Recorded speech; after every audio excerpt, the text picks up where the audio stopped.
Y hoy vamos a ver alguno de un tema que realmente es muy importante, que son los criterios de elegibilidad de la OMS y otros. ¿Y por qué otros? Porque hay dos asociaciones más que de pronto también tienen sus criterios y vamos a tratar de poder aprender un poquitito de cada uno de ellos.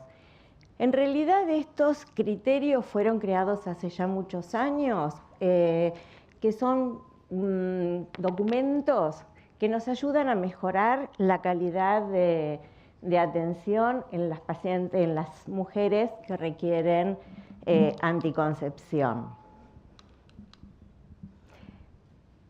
Y cuando crea la Organización Mundial de la Salud estos criterios, ay, perdón, pero esta es la segunda. Tiene como objetivo analizar todos los datos epidemiológicos y comparar información sobre la elegibilidad entre diferentes agencias de planificación familiar y preparar publicaciones, resúmenes de publicaciones sobre todos los métodos anticonceptivos disponibles, incluyendo todas las condiciones de salud más importantes que se nos pueden llegar a presentar. Y hace una evaluación de todas estas condiciones. Cuando se refiere a condiciones son patologías, basadas en la evidencia científica, ¿sí? Y por otra parte incluye las etapas de la vida que pueden llegar a afectar en la elección del método. Y también todos los aspectos, van a ver que hay un ítem donde hablamos de recomendaciones que están relacionados con los servicios que podemos llegar a utilizar. En realidad, el disponer de los criterios de elegibilidad determina la seguridad para cada método anticonceptivo, ¿sí? De acuerdo al contexto en lo que estemos, y fundamentalmente podemos ver si el método anticonceptivo va a empeorar la patología que tiene la mujer o va a generarle algún riesgo adicional a esa enfermedad.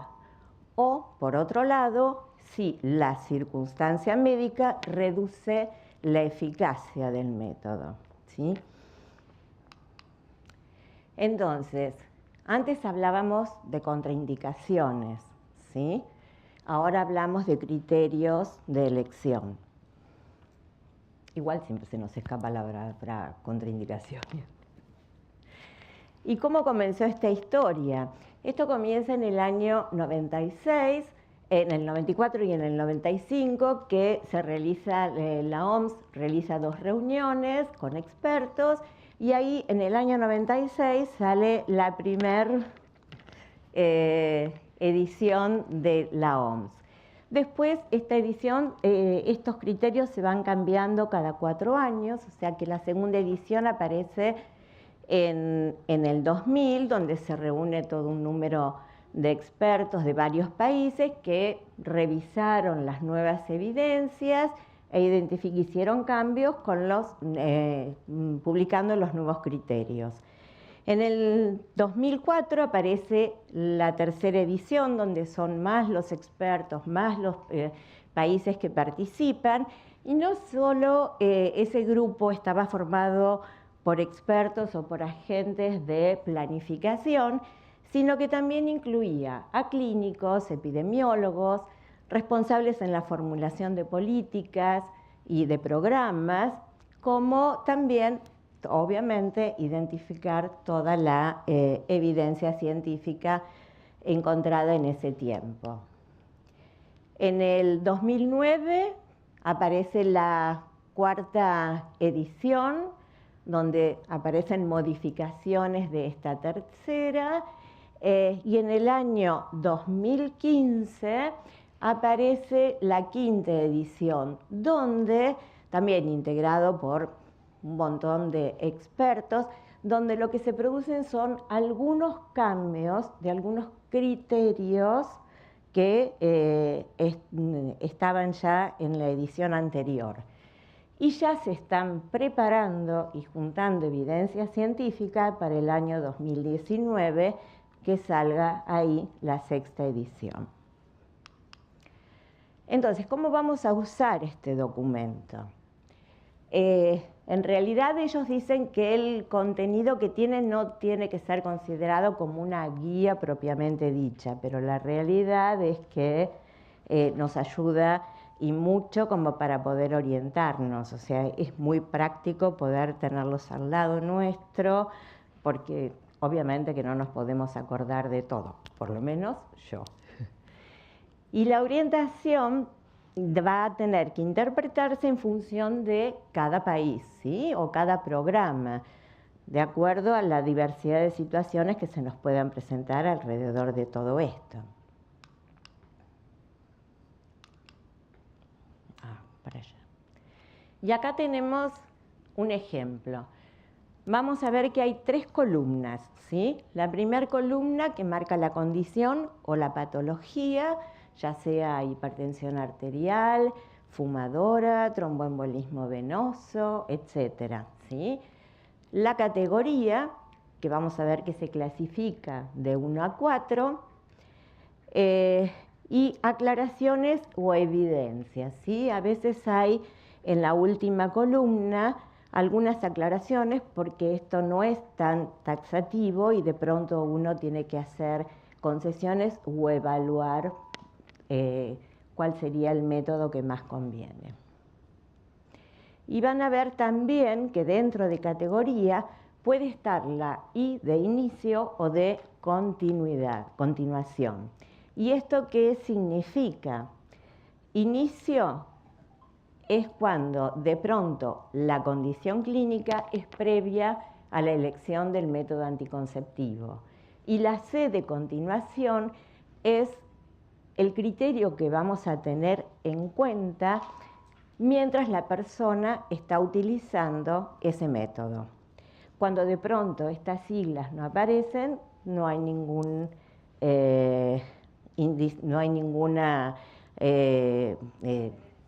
evidencia. No me sale. ¿Y cómo se las clasifica? En categoría 1, la categoría 1 es una condición para la cual no hay restricción del método anticonceptivo. La categoría 2 es donde hay una condición donde las ventajas del método generalmente superan los riesgos teóricos o probados. La categoría 3, donde es una condición donde los riesgos teóricos generalmente superan a las ventajas. Y la categoría 4, que es cuando realmente determinada patología va a representar un riesgo para la salud, con lo cual no sería aconsejable ese método anticonceptivo. Resumiendo, vamos a ver que en la categoría 1 y 2 siempre podemos utilizar el método, y en la categoría 3 y 4, generalmente no, en la 3 generalmente no se recomienda su uso, a menos que no dispongamos de otro método más apropiado, y 4 no se debe usar. En general, en una categoría 3 tratamos de no usar el método elegido. Y esto es para que vean la foto, todo esto lo van a poder encontrar en internet, esta clase la van a tener, con lo cual están los links, cómo acceder, es fácil, se encuentra todo este material muy fácilmente. Esta es la portada de los criterios, la revisión que se hizo en el 2015. El resumen está en español, completo está en inglés. ¿Y qué modificaciones hubo? En realidad, en esta edición del 2015 hay 20 métodos que se han valorado, se examinaron 14 tópicos, todas las recomendaciones anteriores se ratificaron, y la calidad de evidencia, que lo vemos como yo les decía, lo vemos en la última columna, van a ver que hay, habla de si fue muy baja, moderada o alta, ¿sí? Y se incluyeron nuevos métodos como la medroxiprogesterona subcutánea, otro implante, píldoras de emergencia como el acetato de ulipristal y el uso del anillo vaginal del liberador de progesterona. No los incluí acá porque son métodos de los cuales nosotros no disponemos, salvo el acetato de ulipristal, pero que no lo tenemos para anticoncepción de emergencia. ¿Y cuáles son los tópicos que se revisaron? Dentro de lo que era la anticoncepción hormonal combinada, se vio el grupo etario, las mujeres que estaban amamantando, aquellas mujeres que estaban en su posparto, mujeres con trastornos venosos superficiales. Ustedes saben que todavía continúa, es uno de los tantos mitos que dan vuelta, que si tengo varices o arañitas no podemos usarlo. Mujeres con dislipemias conocidas, sin factores de riesgo cardiovasculares asociados. El uso de los progestágenos solos y del sistema de liberación intrauterina en mujeres que están amamantando. Uso de inductores de la CYP3A4 y obesidad como algunas condiciones nuevas para el uso de la anticoncepción de emergencia. El uso de dispositivos intrauterinos en mujeres que tienen un mayor riesgo de infecciones de transmisión sexual y las mujeres que tienen un alto riesgo de infección por VIH, mujeres que ya están conviviendo con el VIH y aquellas que están haciendo tratamiento antirretroviral. ¿Y cuáles son las recomendaciones así que ustedes van a ver marcadas?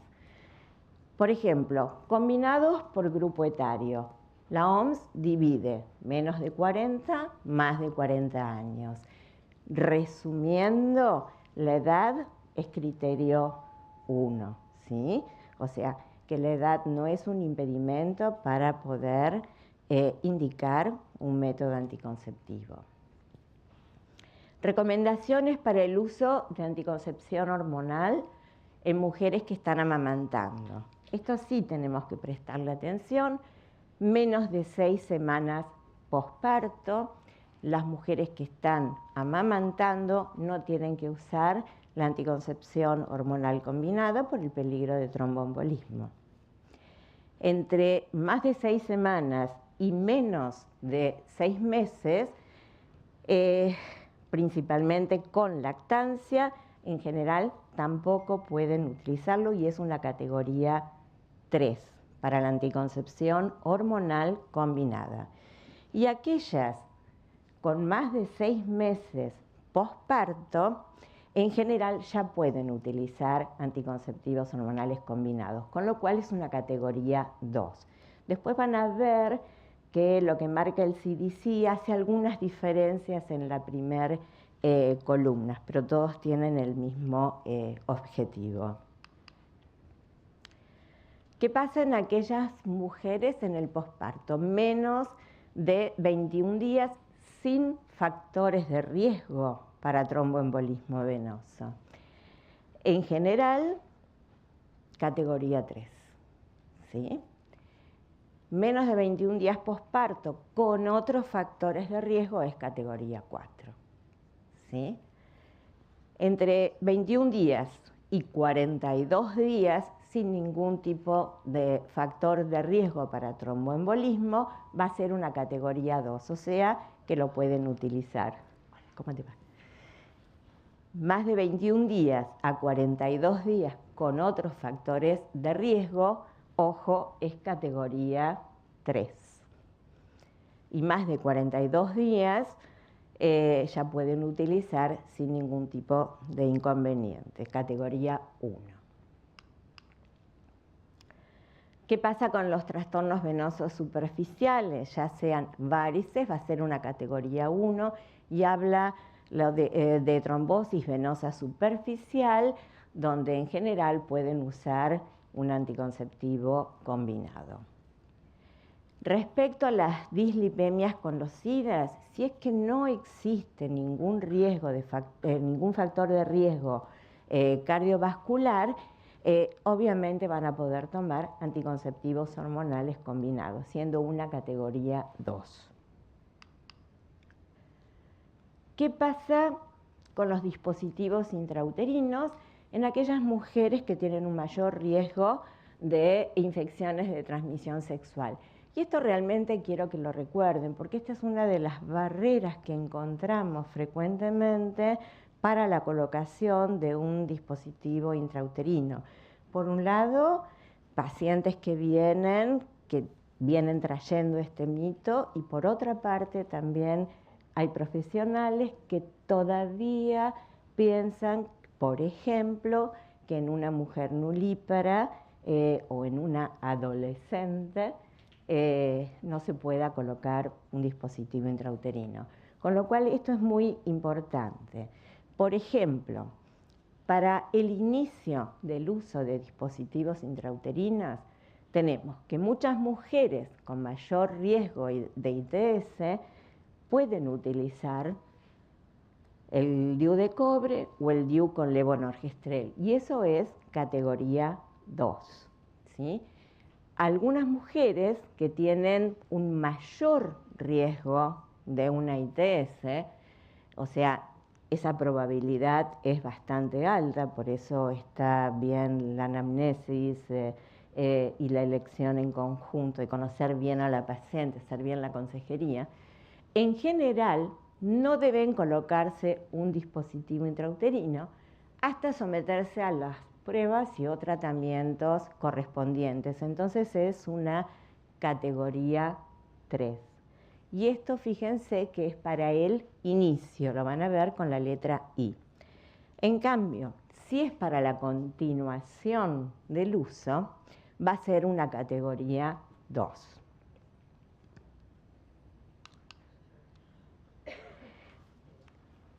¿Qué pasa con el progestágeno solo y dispositivos liberadores de levonorgestrel en aquellas mujeres que están amamantando? Menos de 6 semanas vamos a tener que pueden utilizar anticonceptivos orales de progestágeno solos, implantes y el letonogestrel. Eso es categoría 2. Y las mujeres que están amamantando con menos de 6 semanas, en general, no deben utilizar anticonceptivos inyectables, como por ejemplo la medroxiprogesterona, ¿sí? Y lo dan a la medroxi como una categoría 3.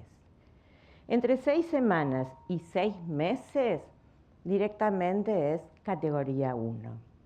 Y más de 6 meses, también es categoría 1. ¿Qué pasa con el DIU de levonorgestrel en aquellas mujeres que están amamantando?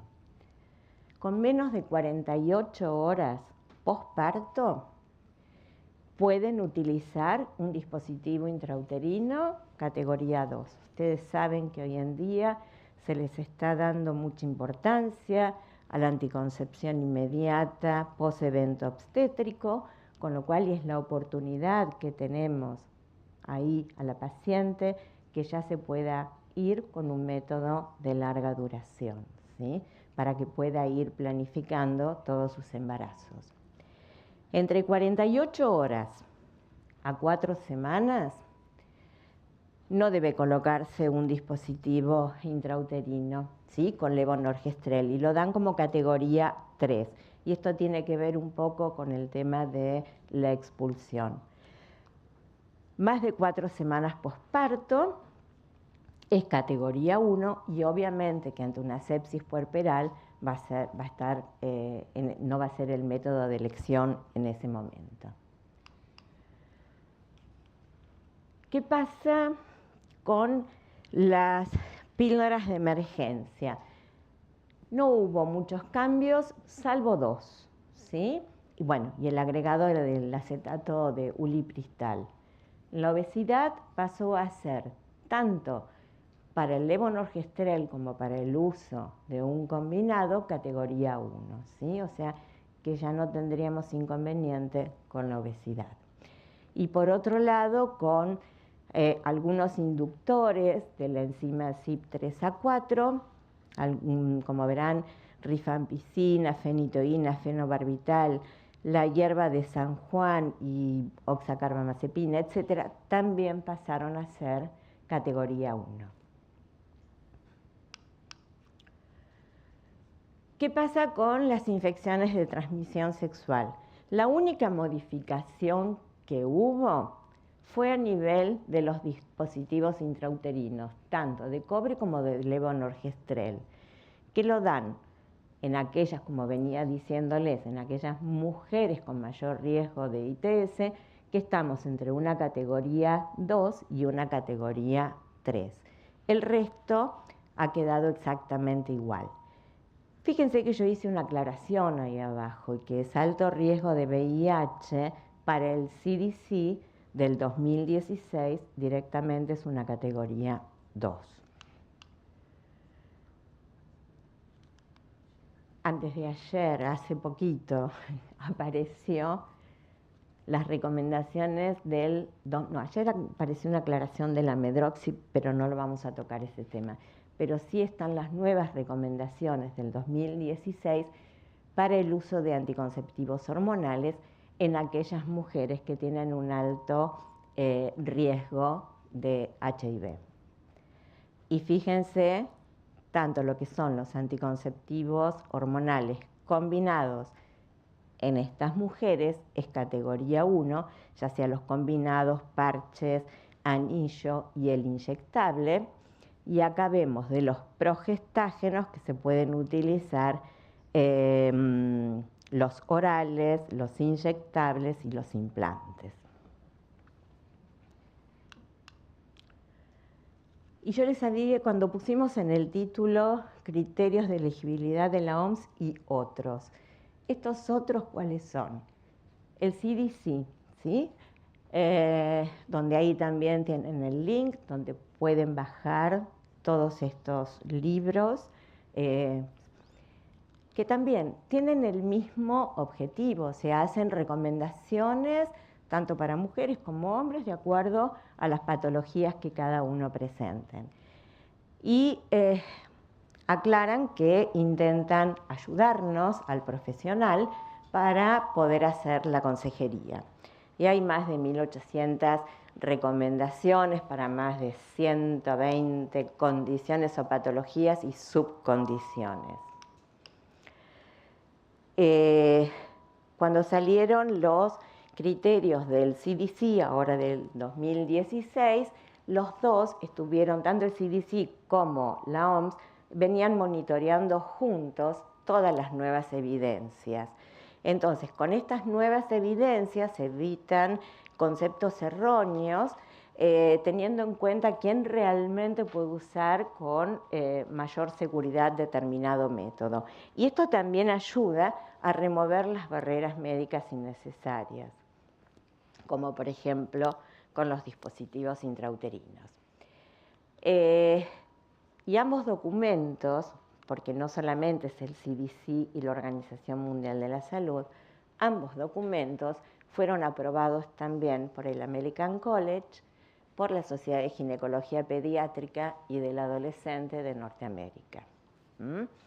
Y también se reunieron previamente antes de sacar las recomendaciones. ¿Y cuáles fueron las nuevas recomendaciones que incluyó el CDC? 4 condiciones médicas que no figuran en la anterior: fibrosis quística, esclerosis múltiples, mujeres que están utilizando determinados psicotrópicos y la hierba de San Juan. En realidad son todos categoría 1, no los puse porque se pueden llegar a ver tranquilamente en todos los esquemas que marcan el mismo tipo de esquema que se ve en la OMS. Agregaron el acetato de ulipristal y se hicieron algunos cambios a recomendaciones que ya estaban, como las migrañas, enfermedad venosa superficial, mujeres que están realizando terapia antirretroviral, dislipidemias y algunas recomendaciones en los dispositivos intrauterinos con cobre o con levonorgestrel sobre la enfermedad trofoblástica gestacional, posparto y lactancia, y nuevamente también chequearon ahí los factores que están relacionados con las infecciones de transmisión sexual. Y tenemos otro más, que todo versa más o menos en lo mismo, y que son los criterios médicos del Reino Unido, ¿sí? Estos los pueden encontrar, UK Medical Eligibility Criteria, me olvidé de poner el link, pero bueno, ponen FS, sí, ponen ahí y ponen eso y ya pueden entrar. Y aparte, que hay algo también que es sumamente interesante, tienen del año 2017 una guía con todas las interacciones medicamentosas. Y también de este año una aclaración sobre obesidad y anticoncepción, que no varía mucho, y también respecto a las pacientes que tienen un alto riesgo de infecciones de transmisión sexual. Estos son los materiales que disponemos acá en la Argentina, en Buenos Aires, la guía práctica para profesionales de la salud, que esto lo pueden bajar tranquilamente de la página del programa nacional, creo que estaba, ¿no? Sí. Las rueditas y un resumen con los tópicos más importantes. Hasta ahora vimos cómo íbamos a elegir el método anticonceptivo, pero también existen guías sobre cómo usar estos métodos, ¿sí? Entonces, tenemos tanto las recomendaciones que realizó la OMS en el año 2016 y el CDC. Y cuando hablamos de recomendación para el uso de los métodos anticonceptivos, se dividen en 3 categorías. La categoría A es que realmente no podemos dejar de hacer determinada prestación médica para asegurarnos un uso seguro del anticonceptivo. La categoría B contribuye sustancialmente para un uso seguro y efectivo, pero uno la puede implementar de acuerdo al contexto en el que se esté moviendo. Y uno también hace una valorización de lo que es el costo-beneficio. Y en la categoría C puede ser apropiada como prevención del cuidado de la salud, pero no contribuye en cuanto a lo que sería la indicación de, qué sé yo, una práctica como, por ejemplo, una citología cervical.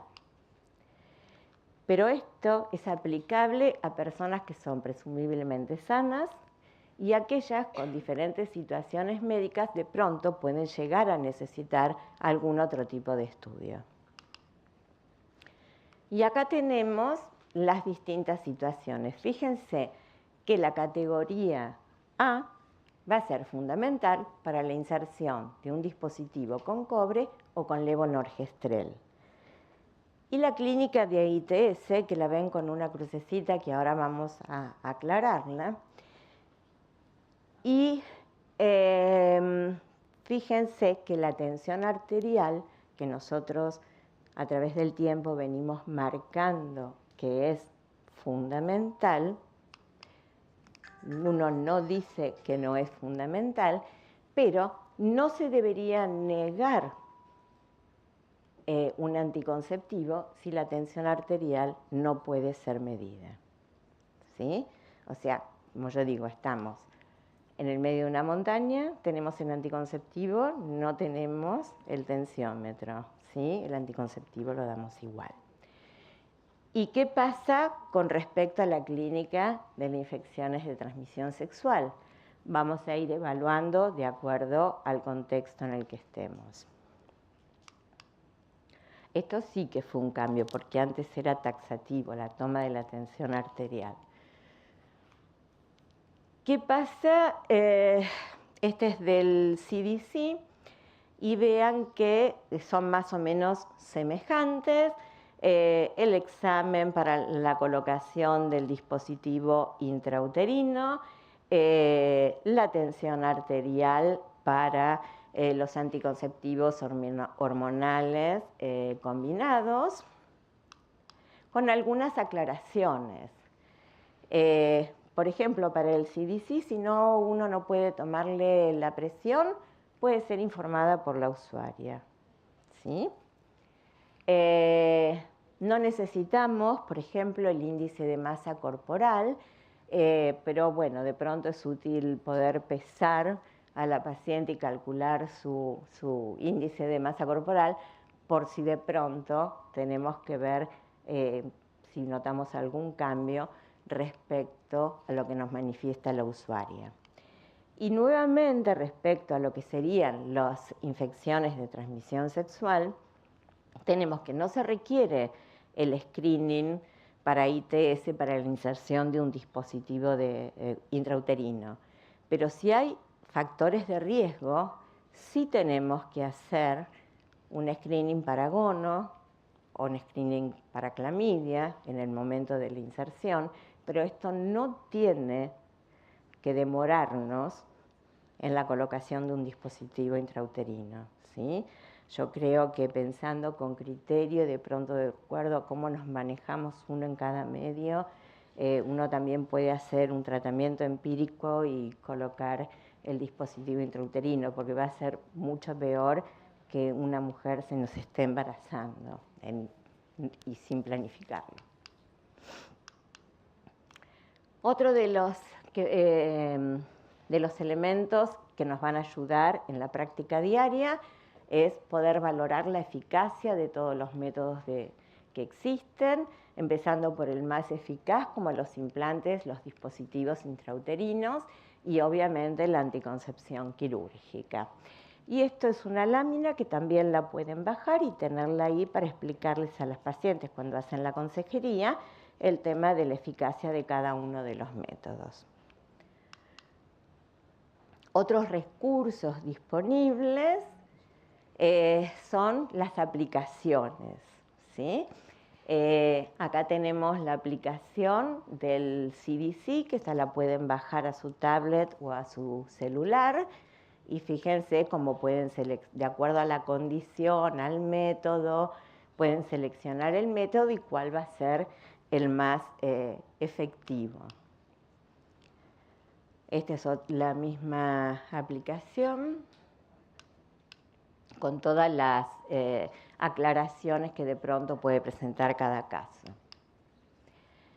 No me voy a detener en esto, pero esto también está incluido en el CDC y que son en aquellos casos, y no me voy a entrar en este tema porque se va a desarrollar después, es qué pasa con las pérdidas, con los olvidos de las pastillas, ¿sí? Y también hay un esquema que es fácil manejo como para tenerlo en el escritorio. Y lo mismo para poder manejar el sangrado en aquellas mujeres con algunas irregularidades y que de pronto están utilizando algún método anticonceptivo. Y está cómo podemos hacer el manejo de las mismas. También es una tabla resumida para el uso de todos los métodos. Esta es la página que entran al CDC y de ahí pueden descargar todo este material que les presenté. Estas son las famosas rueditas, que en una época, yo iba a traer una hoy, pero bueno, me olvidé, pero esta es la ruedita del 2015 de la Organización Mundial de la Salud y esta que salió creo que ahora, que es del CDC. Y nuevas aplicaciones, otra aplicación donde la función es asignar a una usuaria una categoría de la OMS, teniendo en cuenta sus hábitos, las condiciones personales y sus condiciones médicas. ¿Qué pasa con la anticoncepción quirúrgica? Bueno, sabemos que no hay ninguna condición médica que restrinja el uso de la misma, pero todos cuando hacemos la consejería tenemos que remarcarles a las pacientes la irreversibilidad, ¿sí? O sea que la anticoncepción quirúrgica es definitiva. Si no, podemos ofrecer, si hay cierta incertidumbre por parte de la mujer, están los métodos de larga duración que en porcentaje prácticamente tienen la misma efectividad. Y obviamente tener en cuenta la ley que tenemos. Y cómo se manejan las categorías. Tiene 4 siglas, la A que es de aceptar, que no hay razones médicas para negarle a una persona la anticoncepción quirúrgica, la C, el cuidado, que el procedimiento normalmente se hace en condiciones de rutina, pero con algunas precauciones adicionales. La R de retrasar, donde hasta que esa determinada patología que presenta la mujer pueda ser bien evaluada y de pronto acompañarla con algún otro método hasta que se pueda decidir. Y especial es cuando realmente la anticoncepción quirúrgica, o sea, la ligadura tobaria, hay que realizarla en algún lugar donde haya cirujanos o gente, personal sumamente experimentado y todo el equipo necesario como para hacer un apoyo apropiado. Entonces, cuando a uno se le presenta una mujer consultándonos por un método anticonceptivo, creo que estos son pilares importantes que tenemos que tener en cuenta, y como es la buena historia clínica, la anamnesis, que son fundamentalmente como para nosotros tener idea de qué método le vamos a aconsejar, ¿sí? Y ubicándolo obviamente en las distintas condiciones y categorías. Yo puedo llegar y decir, quiero tomar pastillas, pero resulta que uno a través del interrogatorio hay algún antecedente que de pronto no nos permitiría indicarle una pastilla. Con lo cual la consejería es de un valor incalculable. Tenemos que asesorar respecto al conocimiento que tienen que tener de los diferentes métodos, informar sobre los métodos altamente eficaces, tratar de desterrar los mitos o conceptos erróneos, que eso es bastante difícil, implementar estrategias para mejorar la adherencia, o sea, el cumplimiento, el uso correcto, la continuidad, entrega gratuita y accesible, ¿sí? Y creo que el mejor ejemplo lo deben haber visto en algunas charlas, que es el proyecto Choice que se hizo con los métodos de larga duración, y siempre todo esto con un enfoque de derechos. No olvidarnos de los criterios sociales, conductas, y proporcionarles todas las opciones anticonceptivas a las personas dentro del marco de derechos, como les dije anteriormente. Muchísimas gracias.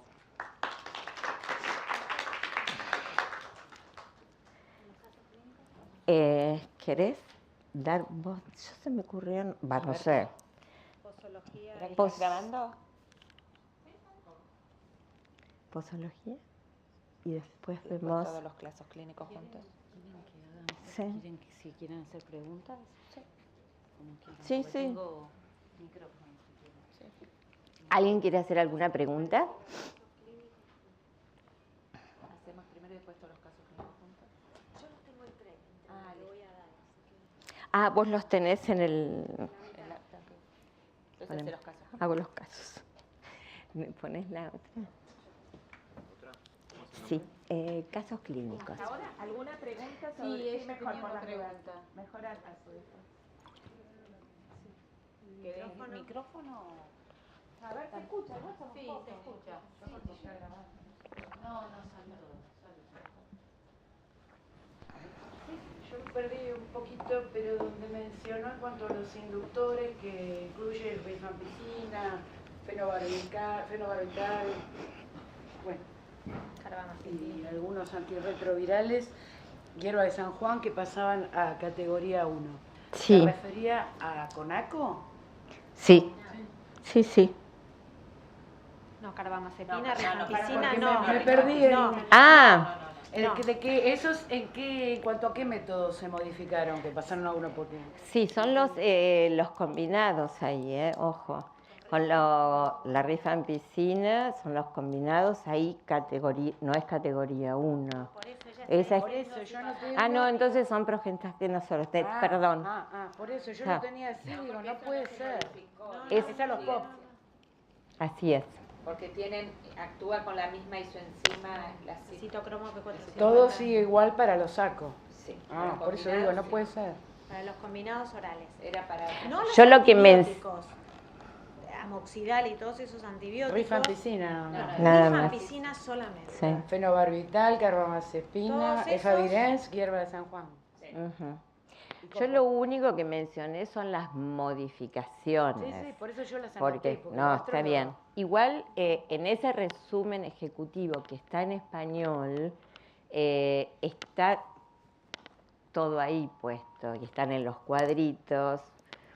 Igual, por ejemplo, ¿Qué el es? implante, igual, porque está en las clases, ¿no? La OMS pone categoría 1 a los anticonvulsivantes y también pone en categoría 1 al efavirenz y sin embargo yo les diría que usen preservativo porque hay embarazos descritos sobre todo con carbamazepina y con efavirenz. Hola, no te veo. Así que por más que sea categoría 1, bueno, con los antirretrovirales se supone que igual deberían usar preservativo, porque por más que estén negativizados y todo, se supone que deberían. Pero con carbamazepina hay descritos embarazos, Sí. incluso con implante. Y mira, en una de las diapositivas que ayer tenía una y después a la noche la terminé cambiando, el efavirenz y el otro, el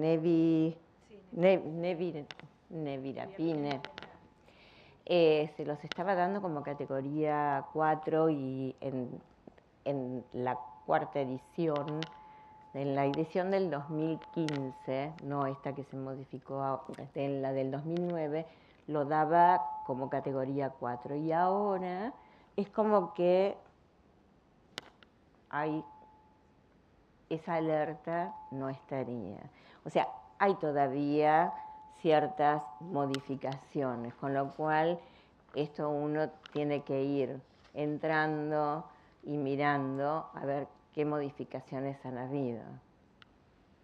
Y sobre todo hay mucho cambio con los antirretrovirales, independientemente de lo que dijo Marisa, ¿no? Igual, la verdad es que en los casos especiales uno no se lo va a acordar nunca, ni nosotras que estamos dando No. las clases todo el día no sabemos todo de memoria, con lo cual yo lo tengo en la computadora ahí en el consultorio, e incluso a mí me sirve mucho para explicarle a la paciente por qué elijo una cosa y no elijo otra, o por qué le sugiero más que elegirle, pues nosotros siempre decimos que es autónomo y que la decisión la toma la paciente, mostrándole los criterios, uno le dice por qué uno sugiere una cosa y otra, por qué una de las cosas no es elegible u otra es elegible, y esto también ayuda a que la paciente entienda por qué una cosa y no otra. Entonces yo les recomiendo que lo tengan a mano, o la ruedita, o lo largo, o en la computadora los mismos criterios, y uno los va buscando y le muestra, mira, estos podés, todo lo que es 1 y 2 vos podés, y eso está bastante gráfico, entonces también ayuda, me parece que y sobre todo que hay un montón de situaciones especiales que uno tiene una paciente cada 1000 años, eso, la verdad es que entonces buscamos, miramos y aprendemos juntos, le mostramos a la paciente cuáles son las opciones disponibles, no hay por qué saberla de memoria. igualmente siempre ante cualquier duda, digamos, sabemos que lo que menos daño hace es un progestágeno solo, digamos, como que uno sabe que si no de inicio podría llegar a empezar con un progestágeno y la vuelve a citar. Tampoco a veces... Mientras puede averiguar, puede Claro, digamos, consultar, un gestágeno, salvo Ahí. los cánceres hormonodependientes, una cirrosis hepática, Lo demás todo en general se puede. el resto de las cosas no se van a equivocar nunca. Entonces, Después hay tiempo para cambiarlo. Por si a veces la paciente, siempre decimos que en anticoncepción la consulta es de urgencia, no sé, por ahí quiere irse o necesita irse con tiene un que método ir con algo, claro. anticonceptivo en el momento. Y a veces que vienen tan decididas por un método, y como decía, que justo ese método no lo pueden utilizar, entonces, bueno, toda la consejería para verdaderamente qué es lo adecuado para ellas. ¿Alguna otra pregunta? Y ahora, en relación con los antiepilépticos y lo que se mencionó, no lo mencionó usted, un cambio de la amotrigina en las antiepilépticas, que era preferible asociarlo con progestágenos, ¿eso sigue igual? Lo que pasa es que la Para que La lamotrigina, no quite la lamotrigina sola, no haya que modificar la se- dosis de lamotrigina, eso la sigue lamotrigina sola se puede utilizar sin ningún inconveniente. El tema es cuando estaba combinada, que a veces los neurólogos tienen que hacer, claro. los POPs no tienen ningún problema, o sea, los Por eso, gestágenos sigue igual solos, eso. sí, claro. Y después depende para qué lo usen, ¿viste? Porque la lamotrigina, si es como anticonvulsivante, sí está bueno hablar con el neurólogo, porque a ver si todavía convulsiva con la regulación. Pero si lo usa como estabilizante del humor, porque muchas veces lo usan para eso, bueno, que le avise al neurólogo y todo, pero no tenemos problema y que el neurólogo ajuste o el psiquiatra la dosis de acuerdo a eso. Pero no es que se va a embarazar, ese no es el problema con ninguno. ¿Alguna otra pregunta? Tengo una duda, no tiene que ver con criterios de elegibilidad, sino con el tema de la clase sobre métodos con dispositivos intrauterinos. El control que ustedes aconsejan, ecográfico. Eso lo vi yo, Ninguno. No me presenté. Justo fue mi Ninguno. clase. Igualmente la idea era lo último, justamente íbamos a ver el tema de las clases, pero bueno, 2 segunditos. Sí, no pasa nada. No hay problema. Con respecto al control, digamos, el control ecográfico pasó un poquito, digamos, a un segundo plano. ¿En qué sentido? Si yo coloco el dispositivo y corto el hilo a 2 centímetros, ¿no? Que es lo ideal, 1,5 centímetros, 2 centímetros. Ni muy largo que la paciente le moleste, ni muy corto que pueda por ahí molestar a su pareja. Entonces, yo lo dejo a 2 centímetros. Yo debo colocar en la historia clínica, ya sea lo coloque en mi consultorio o donde sea, digamos, sobre todo si estoy en un medio hospitalario, porque por ahí el control no lo hago yo, lo hace otro colega, pone el espéculo. Entonces, la idea es que si vos colocas el espéculo y ves el hilo a 2 centímetros, verdaderamente no necesita control ecográfico. Eso no quita que vos anualmente a tu paciente le quieras hacer un control ecográfico, pero no por el control del DIU. Ahora, por supuesto que si vos tenés alguna duda, digamos, o no sabés a qué distancia, o ves unos hilos a veces muy largos y no sabés, bueno, ahí podés pedirle la ecografía. El gran cambio se dio cuando, digamos, que esa es la gran lucha con los ecografistas, que a veces preferimos no mandar a hacer la ecografía. ¿Por qué? Porque el DIU, tanto el DIU de cobre como el DIU de levonorgestrel actúan mientras estén dentro de la cavidad intrauterina.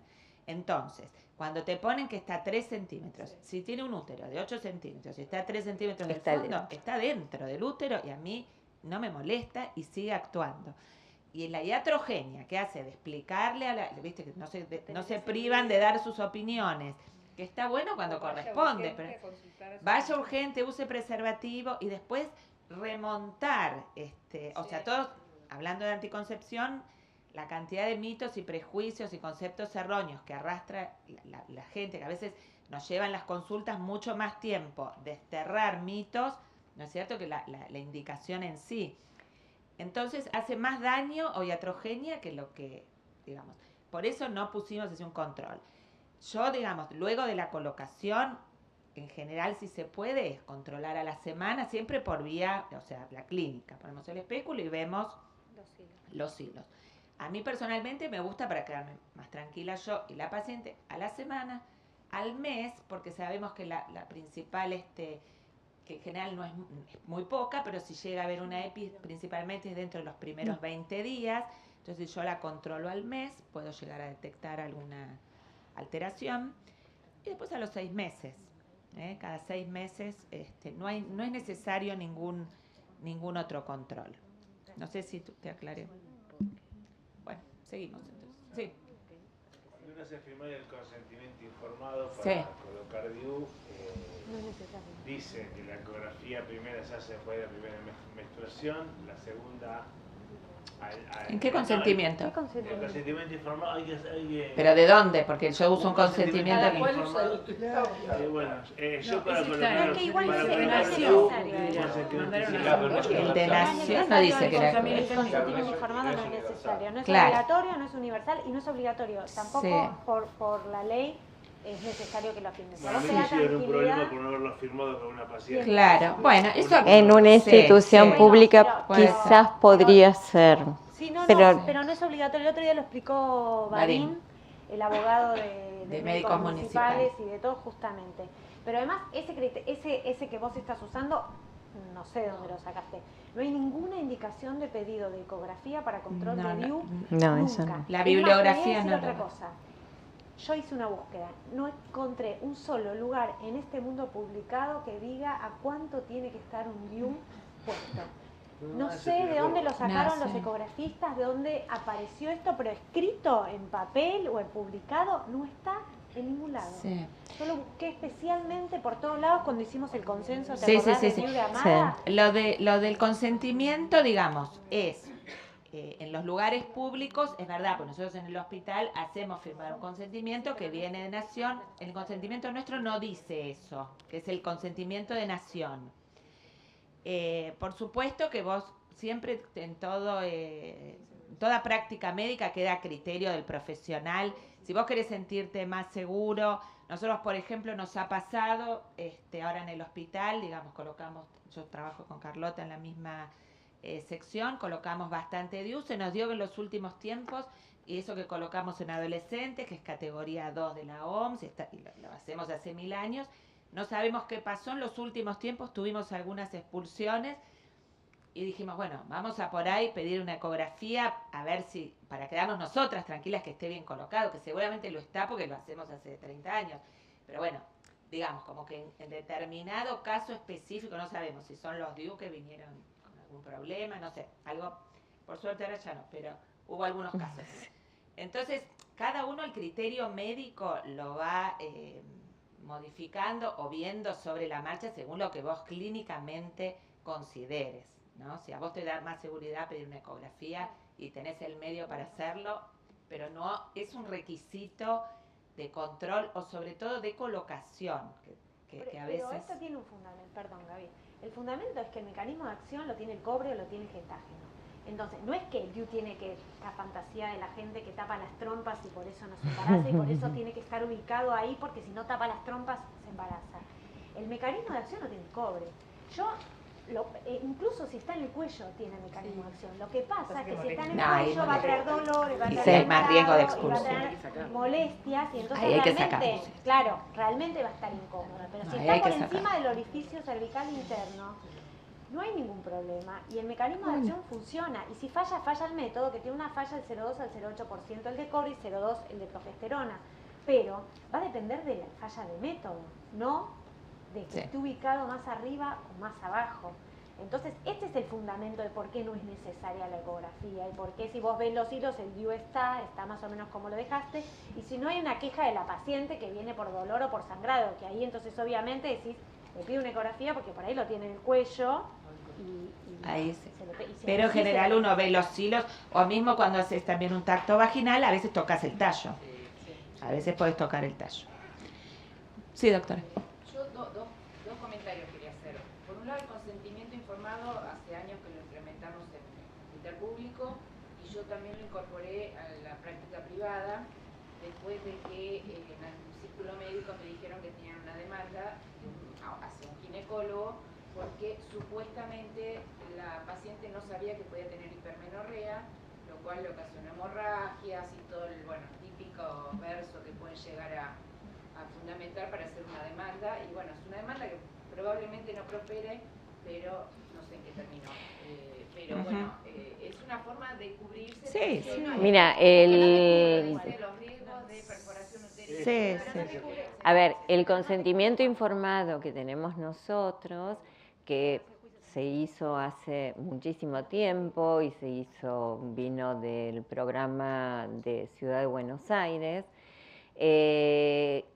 tiene una explicación básica, o sea, siempre tenés que tener una hoja de información para la paciente. En esa hoja se le informa no solamente de cuáles pueden llegar a ser las complicaciones que puede llegar, como la hipermenorrea, la expulsión, etcétera, sino que también hay una mini descripción de todos los métodos anticonceptivos y con un cuadrito donde está la eficacia de cada uno de los métodos. Se pueden utilizar. Pero si no firma, puede decir a mí no me dijeron nada.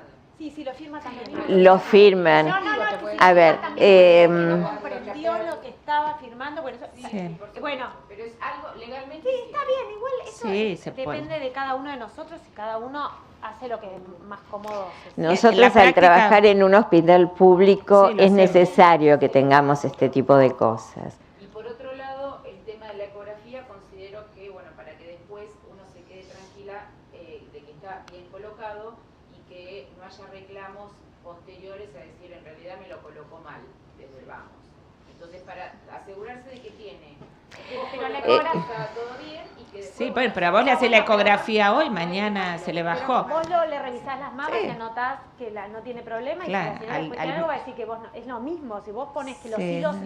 Pero ya esa Bueno, eso va a también ser yo creo, la relación. práctica distinta. Eso tiene que ver más con la relación Relación médico-paciente, que médico-paciente, vos me parece entables. No es Y- necesario y no Si no tenemos que hacer consentimiento. Claro, porque no es necesario, Sí. si a vos te queda cómodo, lo podés hacer y la Sí, paciente obvio. lo puede hacer y a vos no eso está te da contraindicado, tranquilidad, digamos. está perfecto. El tema, ¿sabés cuál Que es? no sea una no es barrera. No, no, por supuesto, pero de hecho, ¿cuántas pacientes nos agradecen después de una cirugía de urgencia? Me salvó la vida y al poco tiempo aparece una demanda. Y bueno, Eso puede llegar a pasar, pero no Si solamente... no, nos tenemos que quedar tomando el té en nuestras casas Cualquier cosa nos pueden hacer. y no. y O ha sea, pasado bueno, en el hospital que Claro. justamente no tenía porque era una urgencia, no firmó el consentimiento de la cirugía y también se agarraron de sí, eso no, para- si las cirugías son eso otro es tema. que otra cosa, cuando es mucho terminemos, más si quieren, importante. lo charlamos. La doctora Granja, ¿cómo va? Tuve este año un caso de una paciente de unos 41 de años que estaba con progestágenos solos, no solamente por anticoncepción, sino porque tenía hipermenorreas, Patri. y porque tenía sangrados intermenstruales, y bueno, estaba muy bien con la sintomatología, pero tuvo 2 necrosis óseas idiopáticas, que me tuve que agarrar con el traumatólogo, porque el traumatólogo lo ¿Por primero que le dijo... gestágenos? No se sabe. Bueno, el traumatólogo dijo, tiene que sacarse, olvidarse de esta medicación que le está ocasionando. Y yo me quedé helada, por supuesto, me fui a estudiar, no encontré una sola publicación al respecto, pero bueno, vos tampoco. No, nunca escuché. Nunca escuchaste. ok. ¿Tiene cabeza de familia? No. ¿No estaba con plantares, corticoides? No, sin ningún otro cofactor. No. Propio con lo de cual, la planta, porque la necrosis... una sí. necrosis plantar en 2 También es lugares raro, diferentes ¿no? de... Son necrosis de progestágeno. Bueno, Pero- pero fue una pelea un poquito fuerte. Y sí, porque... Con respecto a los criterios de elegibilidad que dio Carlota, ¿alguna duda? Si no, continuamos y después tenemos un ratito para lo que tengan dudas del curso en sí. Con el uso de la medroxiprogesterona en el postparto inmediato, decía que está contraindicada, ¿puede ser? En determinado momento sí, lo dan como categoría 3 y es en el 6 semanas después. el 6 sí.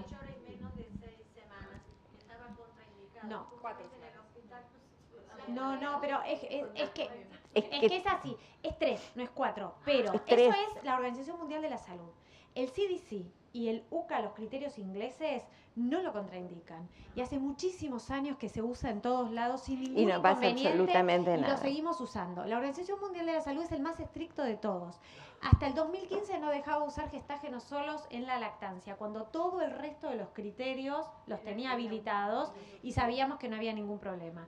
Recién los cambió en el 2015. La medroxiprogesterona hace lo mismo y es el único que sigue manteniendo ese criterio, pero todos los trabajos avalan el uso y el resto de los criterios avalan el uso, y de hecho nosotros los damos en los hospitales hace millones de años sin problema. Medroxiprogesterona, el inyectable trimestral. Usamos uno definitivo, porque Es que más, también más están... para, exacto, más para las pacientes que no se han decidido realmente, Sí. que uno les ofrece, bueno, listo, te vamos a colocar una inyección que te va a cubrir 3 meses y en 3 meses hablamos.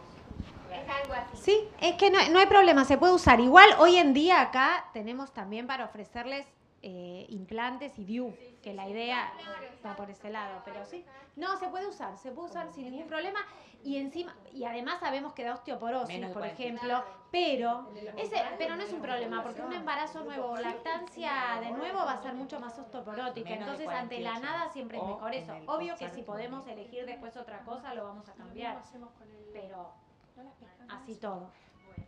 Vamos a hacer casos clínicos así sumamente profundos, sino que la finalidad de esto es que puedan de pronto manejarse, cómo manejarse con los criterios. Les aclaro que también algunos de estos casos clínicos, ya no me acuerdo cuáles, pero están bajados. El CDC tiene unos slides que los pueden bajar y estamos todos autorizados a utilizarlos.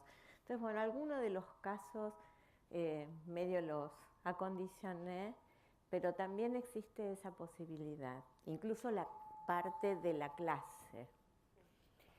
Por ejemplo, tenemos a Romina con 28 años, con una gestación, parto cero, que está embarazada y viene solicitando consejería para su posparto porque ya tienen claro que no va a amamantar a su hijo.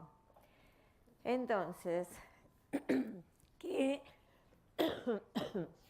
opciones están disponibles? A ver, ¿qué piensan ustedes?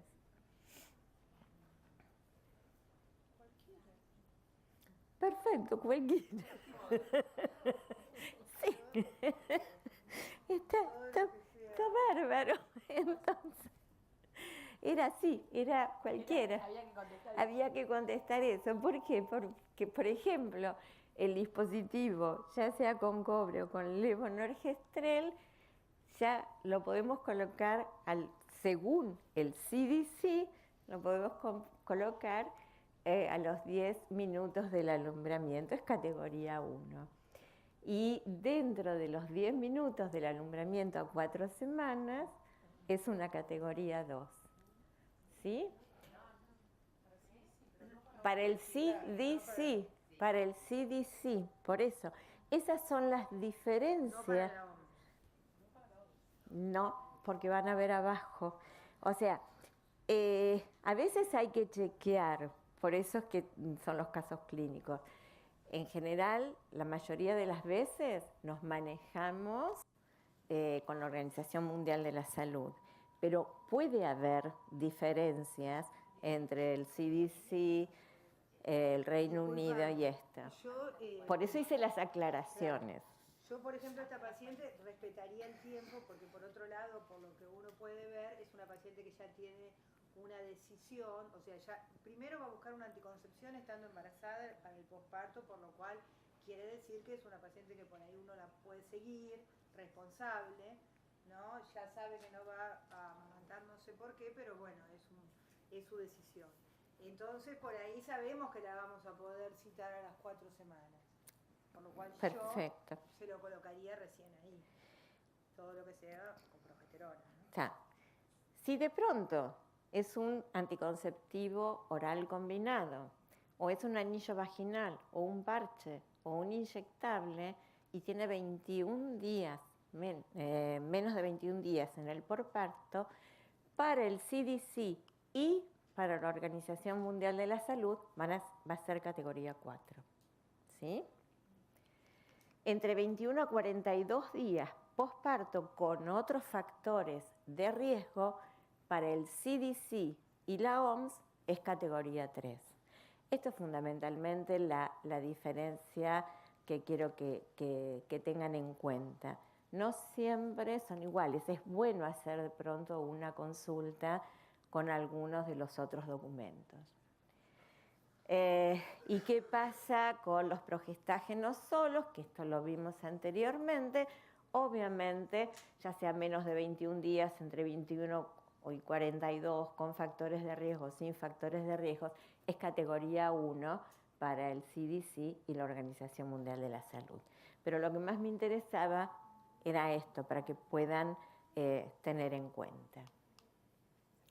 Y acá está, esto es la OMS, fíjense, para el posparto en mujeres que están amamantando o no, incluidas mujeres con cesáreas, más de 48 horas, menos de 4 semanas, el dispositivo, ya sea el de cobre o el levonorgestrel, está entre la categoría 3. ¿Sí? OMS 2015.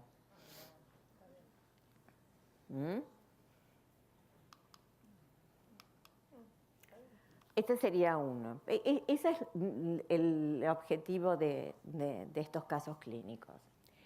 Por ejemplo, viene Laura, que tiene 15 años y que nos consulta por anticoncepción. Y la acompaña una amiga que tiene la misma edad que ella, muy bien a la consulta porque inició relaciones con su noviecito de 18 años. Y quiere saber cómo cuidarse mejor, porque ella no está tranquila con el preservativo. Quiere saber cómo cuidarse mejor porque no está tranquila con el preservativo y resulta que cuando uno le hace el interrogatorio, esta señorita se fuma 20 cigarrillos por día. Entonces, ¿qué método podemos ofrecerle a Laura como para que de pronto esté más tranquila? ¿Ustedes qué piensan? Anticoncepción hormonal más el preservativo combinada, más preservativo y emergencia, LARX, preservativo, cualquiera. Todas son correctas, y le digo que fume menos, la educo. Exacto. Porque sería mayor de 35 contraindicación absoluta. Exactamente. En primer lugar, ¿qué es lo que tenemos que pensar? Que la edad es categoría 1 o 2 para todos los métodos anticonceptivos. ¿Sí? Eso es lo primero que pensamos. Y después, fumadora. Hay un ítem dentro de los criterios. La realidad está muy bien lo que dijo acá la doctora. Hay que educarla para que obviamente no fume. Pero ella fuma 20, no está dentro del rango de edad que nos está marcando. Esto es Organización Mundial de la Salud, ¿no? Tenemos fumadora menos de 35 años, fíjense que cualquier método pasa a ser categoría 2 o categoría 1. Pero si tiene 35 años y de pronto fuma con moderación 15 cigarrillos o menos al día, los combinados y el inyectable es categoría 3. Pero si fuma mucho más de 15 cigarrillos, es categoría 4. Con lo cual esta chica, a Laurita, hay que explicarle que no tiene que fumar más. ¿Eh? Ni 3 ni 4 quedan. Ah, no. Entonces, acá ¿qué tenemos que hacer? Bueno, charlar un poco más, conocerla bien a ella, valorar sus factores de riesgo, patologías previas y el examen físico. Y como trabajamos en el hospital o en nuestro consultorio, tenemos el tensiómetro y le podemos tomar la presión, independientemente de lo que vimos anteriormente. Y si fuese obesa, ¿qué es lo que pasa? Para la Organización Mundial de la Salud, y para el CDC habla de índice de masa corporal y habla que en la actualidad es categoría 2 para los combinados, anillo, parche, inyectable. Para todos los gestágenos es categoría 1, 2-medroxi, desde la menarca a los 18 años y con 30, más de 30 kilos de índice por metro cuadrado de índice de masa corporal. Las mujeres, así hace esta aclaración, mujeres obesas usuarias de anticoncepción hormonal combinada tienen mayor riesgo de tromboembolismo venoso que las no usuarias, ¿sí? A pesar que el riesgo absoluto del tromboembolismo en mujeres sanas en edad reproductiva es sumamente bajo. Pero resulta que se nos ocurrió ir a los criterios de Reino Unido y vemos que ellos consideran el índice mayor de 30 a 34 kilos o mayor de 35 kilos por metro cuadrado y lo dan como categoría 3 para los anticonceptivos hormonales combinados. O sea, esa es una de las diferencias. Y lo interesante que hoy en día hay bastantes consultas en cuanto a cirugías bariátricas. El único que lo considera son los criterios del Reino Unido. Después, ni en el CDC ni en la OMS.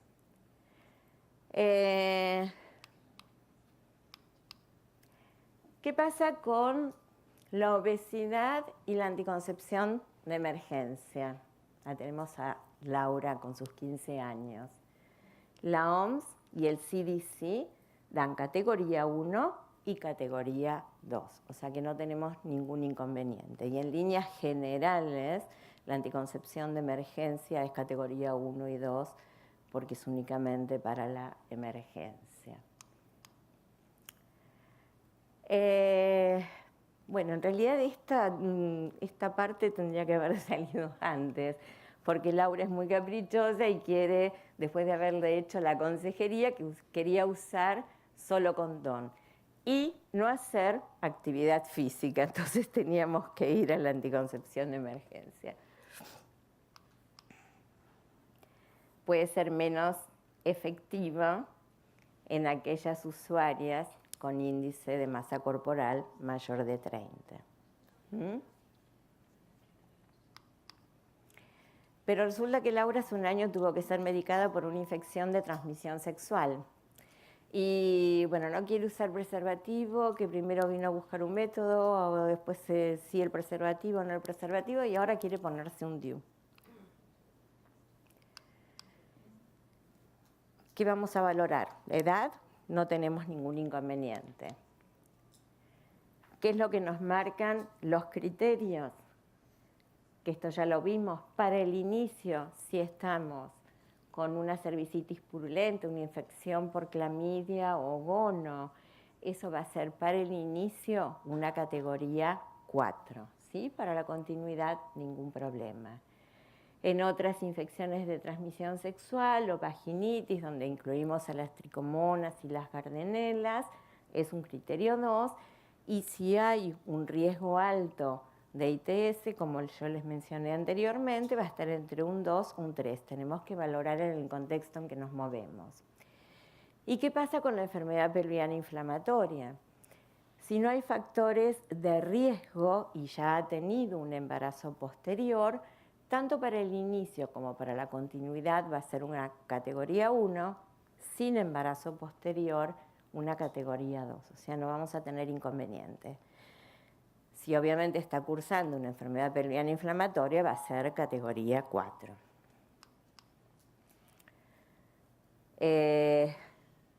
Si está de pronto con una cervicitis, una clamidia o un gono, lo que podemos hacer es el tratamiento. Si tiene un dispositivo, no es necesario sacarles el dispositivo intrauterino si ella quiere de pronto continuar con el uso de ese método. Y si es una mujer que de pronto está con un riesgo muy alto de poder tener una infección, bueno, en ese caso tenemos que evaluar cuál es el riesgo y el beneficio de usar este método. Y con la enfermedad pelviana inflamatoria pasa lo mismo, hacemos tratamiento, no es necesario extraer el dispositivo, a menos que ella se lo quiera quitar. Acá tenemos a Liliana, que tiene 40 años y que habitualmente usa el preservativo, pero ya quiere cambiar su método. Refiere que tiene una hipercolesterolemia, que está medicada con atorvastatin, que tuvo un cólico biliar en 2 oportunidades y está haciendo el prequirúrgico para una colecistectomía. Fuma 8 cigarrillos por día. Los antecedentes familiares: padres hipertensos, tocos ginecológicos, menarca 12 años, bueno, una gestación con una cesárea. El examen ginecológico es normal, pero tiene un nodulito en una mama que es móvil, de límites precisos, indoloro, y ella dice que hace 3 años que lo tiene y que siempre está bajo control. Entonces, en esta mujer, ¿qué es lo que pensamos? En primer lugar, la edad. En segundo lugar, la dislipemia. Son las cosas más importantes. Que es fumadora y que tiene un nódulo mamario. La dislipemia que habíamos dicho, que era categoría 2 o categoría 1 para un dispositivo intrauterino, ¿sí? Es fumadora, pero ella fuma 8 cigarrillos por día, ¿sí? Entonces, bueno, el consejo es siempre el mismo, pero no sería algo...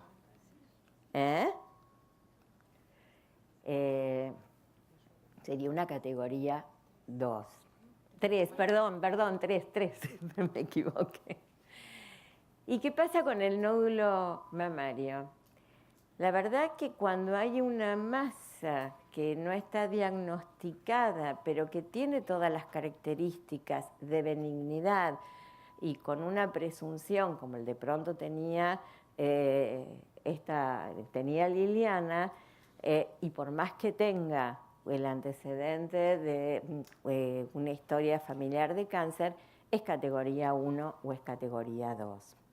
Lo mismo para un dispositivo intrauterino de cobre o levonorgestrel, salvo que si estamos pensando en un dispositivo con levonorgestrel, con un cáncer de mama actual, va a ser una categoría 4, y si fue en el pasado, o sea que tiene ella el antecedente personal, va a ser una categoría 3, ¿sí?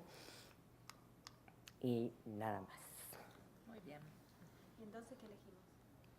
Ah, bueno. Bueno. ¿Usted qué piensa, doctora? No, ¿qué elegirían para...? ¿Qué elegirían? Sí, está bien. ¿Qué elegirían? ¿Qué se les ocurre?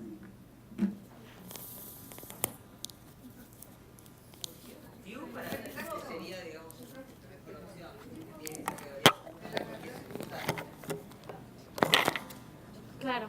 Puede ser un de cobre, un de levonorgestrel. y hubo de cobre. Puede ser ¿Por qué de levonorgestrel no?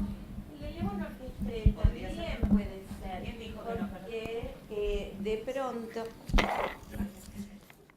El de levonorgestrel también puede ser, porque en realidad tiene un nódulo que es pequeño, que ella se lo viene controlando y que tiene bordes lisos, con lo cual da que pensar que obviamente debe ser un fibradenoma. Lo que pasa es que era un nódulo pequeñito que tampoco justifica una cirugía, con lo cual tranquilamente... Sabemos que es una patología benigna, que va a seguir en control esa mujer, pero que puede utilizar un DIU con levonorgestrel.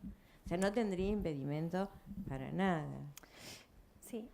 El otro tema es que también, bueno, lo que pasa es que justo el DIU del levonorgestrel es caro, pero a veces si tenemos dudas de alguna cosa que, digamos, por ejemplo, en el caso del cuello, supongamos, ¿no? Que no le hicimos el PAP y a veces siempre la gente dice, bueno, pero si tiene... Siempre va a ser mejor una paciente no embarazada con lo que tenga que embarazada. O sea que justo el de levonorgestrel lo tiene que pagar y es un dinero y entonces ya seguramente va a preferir hacerse una mamografía y el control antes de pagarlo, pero suponete que no fuera fumadora ni dislipémica, uno podría elegir anticonceptivos, con el nódulo le puede hacer los estudios y eventualmente si es un cáncer se lo suspende por un mes que tome mientras se hace los estudios, no le va a pasar nada. Esto que nosotros también lo decimos mucho, es importante que cualquier patología que tenga, incluso si es diabética, no le vas a pedir estudios, a ver, no se necesitan estudios para anticonceptivos, pero supongamos que es una mujer obesa o mujer que tiene antecedentes dislipémicos o que tiene una poliquistosis de ovario que ya sabe, en esas pacientes uno le va a pedir, porque no es lo mismo si tiene hipertrigliceridemia, para elegir un gestágeno solo sería mucho mejor que un estrógeno. Pero no pasa nada si yo se lo doy mientras la estudio, porque seguro va a ser mejor una diabética no embarazada que una diabética embarazada, porque yo, si no está embarazada, después le cambio, elijo un mejor método y tengo tiempo de tratarla. Si se me embarazó mientras yo voy pensando qué voy a hacer, la verdad que tengo un problemón. Entonces, a veces nos rajamos la vestidura, no, ¿cómo le vas a dar ese anticonceptivo sin estudiarla, sin pedir estudios y qué sé yo? Y en realidad siempre va a ser mejor para la paciente. Y como decía Gaby antes, si tengo dudas le doy un gestágeno. Mientras tanto, le doy un POP. Y ahí seguro que no le voy a hacer nada. Y siempre voy a tener tiempo de suspenderlo sin generarle un problema. Obvio, no a una paciente con antecedente de trombosis le voy a dar un estrógeno. Claramente eso ya, o hipertensa, que ya sabemos que es categoría 4. Pero el resto siempre nos va a dar más tiempo que no esté embarazada a que esté embarazada.